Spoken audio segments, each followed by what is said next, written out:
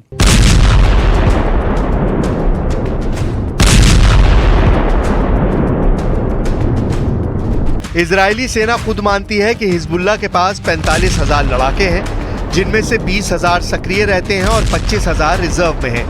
Hamas के विपरीत Hezbollah के पास शक्तिशाली मिसाइलों और रॉकेटों की सीरीज मौजूद है, जिसकी संख्या वॉशिंगटन में मौजूद वॉर एक्सपर्ट्स के मुताबिक 2 लाख तक है।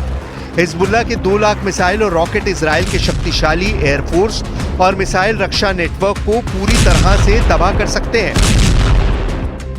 अब आप ये भी जान लीजिए कि क्यों हिजबुल्लाह का आत्मविश्वास इतना ज्यादा बढ़ा हुआ है कि वो इजराइल से लंबी जंग लड़ने को तैयार है। असल में यहूदी देश इजराइल मिडिल ईस्ट में 16 मुस्लिम मुल्कों से घिरा हुआ है, जिसकी वजह से इजराइल को लगता है कि अगर Hamas, Hezbollah, Houthi, Iran, Iraq को काबू में कर लिया जाए तो इजराइल का वजूद बचा रहेगा। जरा इसे इस तरह से समझिए। मिडिल ईस्ट के नक्शे पर आपको जो देश दिखते हैं उनमें एक तरफ यहूदी देश इजराइल है, दूसरी तरफ मुस्लिम मुल्क बहरीन, ईरान, इराक, फिलिस्तीन, Jordan, Kuwait, Lebanon, Oman, Qatar, Saudi अरब, सीरिया, UAE और यमन है। कुल 14 देश।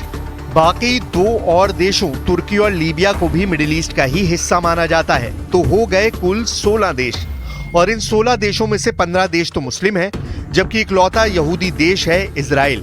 यानी अगर जंग पूरे मिडिल ईस्ट में फैली तो इजराइल जंग में ज्यादा दिन टिक नहीं पाएगा। अब देखना होगा क्या इजराइल एक साथ हिजबुल्लाह, हमास, हूती और ईरान से जंग कर पाएगा या नहीं, क्योंकि ईरान अब ऐसे हमले की तैयारी कर चुका है जो इजराइल के विनाश का कारण बन सकता है।